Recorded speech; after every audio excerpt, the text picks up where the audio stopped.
Valentinian III, 425 to 455. When Valentinian III became emperor in 425, the Western Roman Empire was already in decline. Crowned at just 6 years old, he inherited a realm threatened on every frontier and fractured from within. Like many child emperors before him, Valentinian wore the crown, but power rested in the hands of generals, courtiers, and rival factions struggling to control a fading empire. For much of his reign, real authority lay with his mother, Galla Placidia, a formidable woman who ruled as regent with intelligence and resolve. She navigated treacherous politics, balancing powerful military leaders while defending Italy from external threats.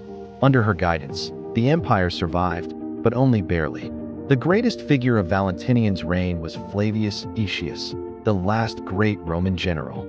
Aetius commanded the armies of the West and became the empire's shield against barbarian invasion. In 451, he led a coalition of Roman and allied forces against Attila the Hun at the Battle of the Catalaunian Plains, halting the Hunnic advance into Gaul.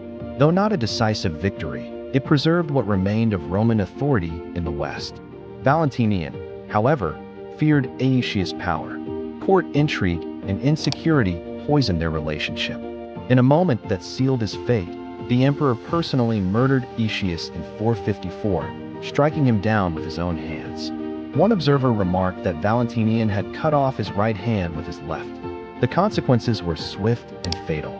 Without Aetius, the Western Empire lost its last true defender. In March 455, Valentinian himself was assassinated by former supporters of the slain general while exercising in Rome. His death left the empire leaderless and exposed. Only weeks later, the Vandals, led by Gaiseric, sailed into Italy and sacked Rome.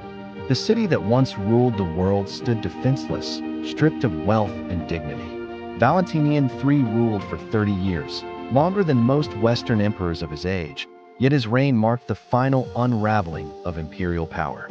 His life reflects the tragedy of late Rome, a crown inherited too young, power misplaced, and fatal decisions made too late to save an empire already slipping into history.